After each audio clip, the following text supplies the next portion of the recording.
Il n'y a pas d'indépendance politique sans indépendance économique. Il n'y a pas d'indépendance économique sans indépendance financière. Les 55 pays africains au niveau de l'OIA sont appelés de s'asseoir et de ratifier une nouvelle organisation et le Fonds panafricain pour les infrastructures. C'est une union fiscale préliminaire. Vous savez qu'avec l'agenda de 2063, on va s'unir politiquement. Maintenant, cette institution de taxation est très importante. Une institution qui va faire trois choses. On va lui donner le pouvoir d'aller dans chaque pays, aider chaque pays africain d'élargir l'assiette fiscale et de créer des taxes supranationales. Cette organisation alors va aller dans chaque pays, s'installer et pouvoir les aider premièrement à rebaser leur économie. Il faut savoir que l'Afrique a l'habitude de ne pas faire les statistiques qui montrent quel est le GDP de chaque pays, quelle est la grandeur de l'économie, comment ça a grandi. Et parce qu'on a vu cela par exemple au Nigeria, en 2015, le Nigeria avait décidé de renouveler les statistiques et voir comment est l'économie. Ils ont trouvé qu'ils ont grandi de 270 milliards de dollars à 510 milliards de dollars. Et dans le même moment-là, ils sont devenus la première économie de l'Afrique en surpassant l'Afrique du Sud, rien qu'en faisant les statistiques. C'est la même chose que le Ghana. En 2010, ils ont fait cela, ils ont grandi à 60%, rien qu'en faisant les statistiques. Et cela permet à ce que les investisseurs puissent venir parce qu'ils voient que l'économie, et c'est une bonne économie, ça attrape beaucoup d'investisseurs. C'est la première raison la plus importante pour montrer comment l'économie évolue, les gens puissent venir investir. La deuxième raison la plus importante, c'est que tu peux encore identifier des nouvelles taxes, des nouveaux contribuables parce que l'économie a grandi et vous allez avoir beaucoup de taxes. Alors cette organisation continentale supranationale va aller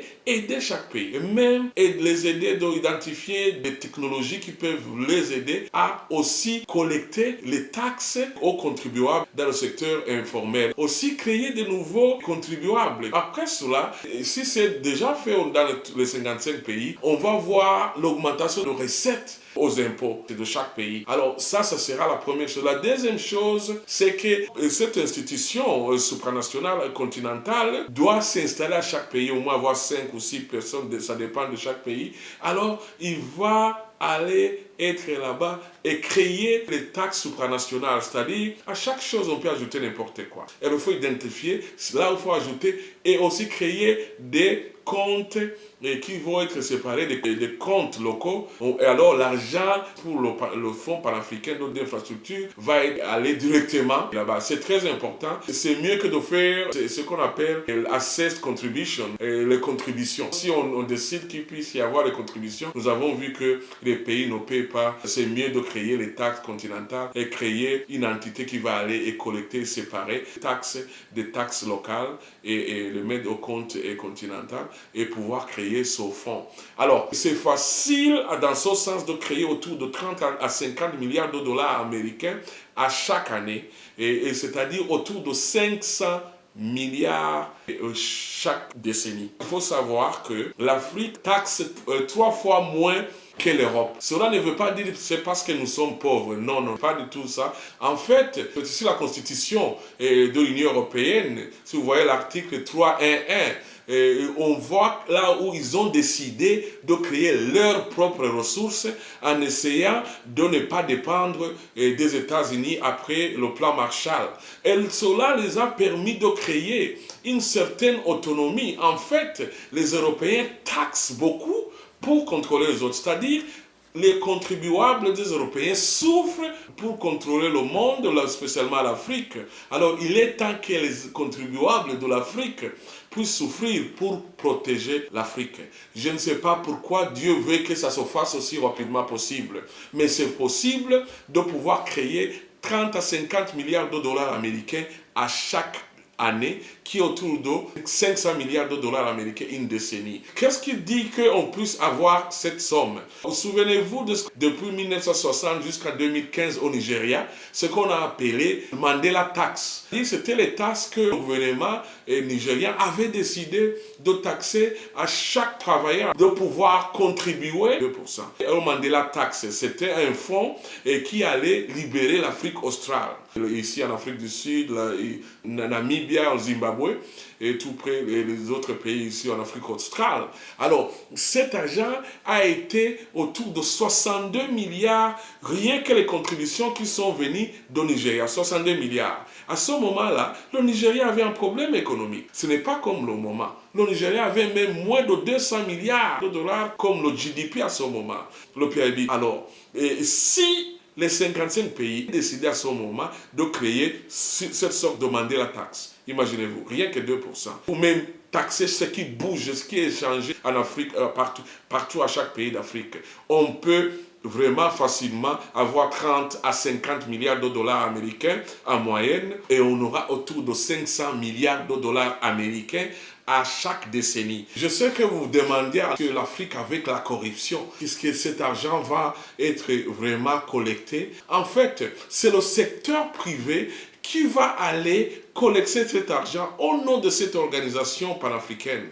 C'est-à-dire, en fait, l'Union africaine, avec les 55 pays, va établir cette organisation et lui donner les droits et les influences qui transcendent, qui dépassent un peu, qui peuvent leur aider de pouvoir fonctionner au sein de chaque pays. Et après, cette organisation va identifier le secteur privé. Le secteur privé, en fait, si tu lui dis, écoutez, allez, j'ai besoin, et cette organisation panafricaine va aller dans chaque pays, et puis après avoir fait ce travail, va dire, écoutez, nous voyons qu'on peut avoir les 50 milliards de dollars américains, alors le secteur privé va y aller. Normalement, qu'est-ce qui se passe? Tu n'as qu'à leur dire, on va vous donner 5%, 10%. Alors, ils vont aller travailler et collecter cet argent. Il y a beaucoup de secteurs privés dans les impôts au niveau international qui sont capables d'aller dans chaque pays africain et collecter cet argent au nom de l'Union africaine. Alors là, tu ne peux pas dire que la corruption peut arrêter le travail. Ça, c'est la première raison. La deuxième raison, c'est que la corruption a de moins en moins réduit d'une façon ou d'une autre. C'est-à-dire, on ne voit pas vraiment on ne voit plus genre de dictateur comme les Mobutu qui prend l'argent de tout le pays. On ne voit pas cette génération depuis l'an 2000 en Afrique. Il y a une certaine réduction de corruption. C'est la deuxième raison. La troisième raison, c'est qu'avec nos recherches, il y a des gens qui disent que l'argent que l'Afrique perd en ne taxant pas son peuple est plus grand que l'argent qui est perdu dans la corruption. Il ne faut pas penser du coffre qui est perdu, il faut penser de ce qui n'est pas entré même. C'est parce qu'il y a cette mentalité de toujours regarder l'Union européenne et toutes ces institutions qui ont institutionnalisé le système de dépendance, de dette, de dons et d'aide, et qui couvre nos pays africains de ne pas vraiment avoir une autre alternative puisqu'ils voient déjà l'argent qui est facile et de l'autre côté. En fait, c'est ça. C'est ça, en fait, ce qui se passe. Alors, ça, c'est les trois raisons. La corruption ne peut pas nous arrêter de le faire.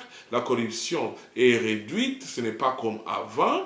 Et le secteur privé peut collecter cet argent. Si au moins on peut même collecter 80% ou même 70%, on va toujours réussir. Et l'Esprit Saint dit ceci. Si cet argent est collecté, il faut construire deux projets qui sont dans l'agenda 2063. Les gens qui ne connaissent pas l'agenda 2063, c'est un agenda qui est déjà là-bas. En 2015, les pays se sont assis, ils ont créé un agenda qui va amener jusqu'à 2063 les pays africains d'être politiquement unifiés, mais ils ont autour 10 projets qui sont les plus importants, y compris 2 projets que l'Esprit Saint insiste d'être construits rapidement. Ces 2 projets, le premier, c'est le réseau africain intégré des trains. Ce réseau est conçu pour la connectivité de chaque capitale des pays africains avec le train à grande vitesse. Mais nous savons très bien que cette idée était là depuis l'indépendance en fait. Cette idée avait échoué. Il y a beaucoup de projets qui ont toujours échoué, avec par exemple le traité de Lagos. Et il y a beaucoup de projets de l'Afrique qui ont échoué à cause de vouloir dépendre des finances qui viennent d'Europe. Alors c'est ça le problème actuellement aussi avec l'agenda 2063. Nous voyons le NEPAD, nous voyons le PIDA, nous voyons qu'ils ont une tendance à regarder seulement en Europe comment avoir les fonds de développement, comment pouvoir financer les projets. Ou même ils essaient de convaincre les pays, chaque pays de pouvoir avoir des crédits avec les Chinois pour pouvoir lier ce réseau. Et ils ont dit que, par exemple, il y a des réseaux qui sont en cours et qu'ils pensent qu'ils vont, à partir de là, de pouvoir voir s'ils peuvent lier toutes les capitales de l'Afrique. Ils ont pris, par exemple, le réseau qui vient de Burkina Faso à la Côte d'Ivoire, et d'autres réseaux de l'Afrique du Sud à la Botswana, et d'autres réseaux de trains quittant au Kenya, passant de l'Ouganda, Rwanda et Burundi jusqu'au Congo. Ils pensent qu'à partir de là, il y aura d'autres réseaux qui vont petit à petit s'unir. Mais il faut voir, premièrement, à partir de ces trois réseaux, que seul le réseau de Burkina Faso, la Côte d'Ivoire fonctionne, a été construit. Mais le réseau de l'Afrique du Sud à Botswana, c'est toujours en cours de discussion. Le réseau quittant de Kenya, Nairobi à Mombasa et continuant de l'Ouganda à au Rwanda et au Burundi et même au Congo. Cela a échoué. Ça s'est arrêté à Mombasa, et même le réseau qui était construit par les Chinois. Au Kenya, il y a eu l'année passée un problème. Et les Chinois, leur système, lorsque tu ne payes pas, ils peuvent prendre ce réseau et en utiliser comme si c'est leur réseau si tu ne le payes pas. Ce que je veux dire, c'est que le système de dépendre aux Chinois, le système de dépendre au budget européen, vraiment doit s'arrêter. L'Esprit Saint demande que les intellectuels, que les politiciens africains retournent en Afrique et ils pensent directement à leur peuple. Il est temps que les peuples africains souffrent pour récupérer le continent. Ça, c'est très, très important. Nous voyons alors qu'on peut avoir 500 milliards de dollars américains. On va construire le réseau africain intégré des trains qui va relier toutes les capitales africaines. Imaginez-vous la population africaine qui quitte d'un pays à l'autre pendant 2 heures ou pendant 2 jours, etc. Il y aura une grande productivité et qui va permettre à ce qu'il puisse y avoir une industrialisation. La deuxième raison de construire cela, c'est que parmi les 55 pays africains, 16 pays africains sont enclavés. En fait, c'est autour que 30% des pays africains sont enclavés. Ce sont parmi les pays les plus pauvres du monde. Et c'est parmi les pays les plus riches en minerais. Chaque pays a des grandes réserves de minerais. Lorsque les investisseurs viennent dans ces pays, ils arrêtent d'investir. Alors, l'autre projet, qui est parmi les projets les plus importants de l'agenda 2063, il y a le barrage du Grand Inga. Ce projet est très très important parce que c'est un projet qui peut produire 40 à 45 000, je peux dire, mégawatts de capacité installée de l'électricité. Ce n'est pas une capacité à négliger. Pourquoi? Parce que 45% des pays africains ont moins de 500 mégawatts chacun. Alors, imaginez-vous, si le barrage Inga est construit, et ça va donner autour de 500 à 700 mégawatts à chaque pays. Et on verra toutes les villes africaines, l'électricité qui sera moins chère et qui sera stable. Parce que, encore une fois ici, lorsque les investisseurs viennent en Afrique, dans ces 45% des pays africains, lorsqu'ils voient qu'il peut y avoir seulement l'électricité aujourd'hui et demain il n'y a pas d'électricité, alors ils ne vont pas investir à long terme. Il ne faut pas négliger de financer le Grand Inga Dam. L'Esprit Saint demande à ce projet rapidement, avec notre argent. Pourquoi avec notre argent? D'abord, il faut savoir que ce Grand Inga Dam a été financé la première fois dans le temps du président, l'ancien président et dictateur Mobutu. Il a produit 1200 mégawatts pour le Grand Inga 1 parce qu'il y a le Inga 1, Inga 2, Inga 3 dans cette rivière qui fait qu'on peut avoir le Grand Inga ensemble. C'est-à-dire à chaque phase, il y a une certaine productivité. Alors Mobutu avait fait Inga 1, mais il n'a pas payé et la gestion de ce projet n'a pas été vraiment d'une façon de pouvoir payer les crédits qu'il avait eu à partir de l'extérieur. Alors, depuis ce moment, ces organisations internationales voient que le Congo n'est pas capable, à cause de la corruption, de pouvoir payer. Alors, si nous avons notre argent, Alors nous sommes capables de financer et d'aider le Congo démocratique de pouvoir au moins avoir 30% et d'autres 30%, que ça soit 30% pour l'Union africaine à travers cette nouvelle institution. Alors, nous voyons là où on peut trouver l'argent, nous voyons les deux projets que l'Esprit Saint dit de financer urgemment. Toujours, je ne sais pas pourquoi, je ne dors pas. Dieu continue dans mes prières de me dire, dis aux pays africains de faire cela. Alors, si nous finissons à construire ces deux projets, au sein de ces 10 ans qu'on est en train de collecter cet argent comme taxe supranationale dans chaque pays, alors nous allons avoir les actions, c'est-à-dire il y aura des actions de 30% dans ces deux projets et nous verrons toujours en continuant à collecter les taxes supranationales dans chaque pays, on verra qu'on aura au moins autour de 500 à 1000 milliards de dollars américains dans l'autre décennie qui va suivre. Alors, l'Esprit Saint dit, amenez cet argent à la banque africaine de développement. Alors, c'est là qu'il faut viser. C'est là où l'Esprit Saint demande, vous, président africain, visez à la Banque africaine de développement pour que vous y amenez régulièrement, cycliquement, l'argent du bas, c'est-à-dire c'est cyclique, c'est-à-dire la population, les taxes, les infrastructures, les actions et toujours les taxes. Et ça descend et ça va à la Banque africaine de développement. Et la Banque africaine de développement puisse aider chaque pays africain et dans les projets de l'éducation, de la santé, etc. Alors, ça c'est la première chose que la Banque africaine de développement, en fait, est en train de faire jusqu'à maintenant. Mais leur capacité est vraiment petite. C'est comme si c'est construit pour nous couvrir les yeux et de ne pas vraiment avoir créé une autre alternative. Mais il faut savoir quelque chose avec cette banque. Cette banque est appelée la Banque africaine de développement, mais ce n'est pas vraiment la Banque africaine. Cette banque est composée par 80 pays. Et l'Afrique est composée par 55 pays. Et qui sont ces autres membres? C'est les membres de l'extérieur qui en fait ont plus de 45% des actions. Et c'est le Nigeria qui a 16% et d'autres pays africains, il y a vraiment peu d'actions. Alors, et le contrôle vraiment vient de l'Europe. Et tout ce qui bouge dans l'Union africaine, il y a beaucoup d'influence.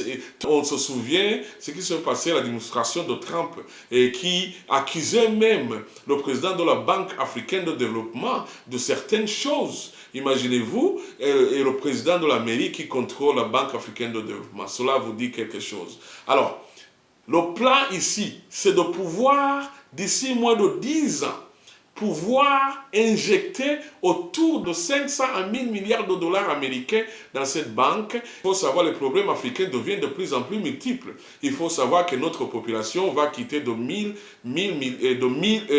milliard et 300 millions de population à autour de 3 milliards d'ici 2060. Et nous verrons autour de 4 milliards à 2100. Alors, cette banque doit d'abord appartenir à l'Afrique et cette banque doit avoir l'argent suffisant et qui est disponible cycliquement pour aider ces pays et les pays africains de s'en sortir. Sinon, nous aurons un grand problème social avec cette démographie que nous allons avoir ces 3 décennies à venir. Alors, ça, c'est la première chose. C'est-à-dire, cette banque va aider, toujours ajouter, il faut ajouter toujours les capacités de cette banque d'aider les pays africains. Ça, c'est la première chose. La deuxième chose, c'est que cette même banque va aider chaque banque privée à chaque pays africain d'injecter beaucoup d'argent dans ces banques locales pour que ces banques puissent financer les projets des indigènes. Ça va aider à ce qu'il puisse y avoir beaucoup de productivité premièrement. Et deuxièmement, ça va aider à ce qu'il puisse y avoir beaucoup de circulation de l'argent au sein de la population africaine. Il faut savoir qu'il y a une grande différence. La différence de la vie des gens des pays européens aux personnes, aux gens des pays africains est qu'il y a on facilite en Europe aux gens d'avoir accès au financement pour leurs projets. Jusqu'à ce qu'il puisse y avoir, jusqu'à ce qu'on les facilite d'aller à l'extérieur pour pouvoir investir. Alors c'est ça la différence, même au niveau interne, avec des intérêts qui vont même à 0%. Cela, ces banques privées qui vont aider ces entreprises indigènes vont permettre à ce qu'il puisse y avoir une compétition entre les entreprises internes africaines et les entreprises des gens qui viennent de l'extérieur pour éviter une certaine une certaine domination sociale. On a vu cela, et par exemple, ici en Afrique du Sud, pour éviter une domination sociale et aussi des inégalités. Avec la zone de libre-échange, vous ne voulez pas voir les investisseurs externes venir et dominer seulement sans toutefois avoir une compétition interne qui va réduire une certaine inégalité qui crée une certaine égalité ou bien laisser le secteur et la macroéconomie qui va être dominé seulement par les investisseurs externes. Alors, cette BAD, la Banque africaine de développement, doit être un outil financier pour muscler et qui va remplacer le Exim Bank et le ISBN Bank de la Chine en aidant les pays africains dans le sens des infrastructures.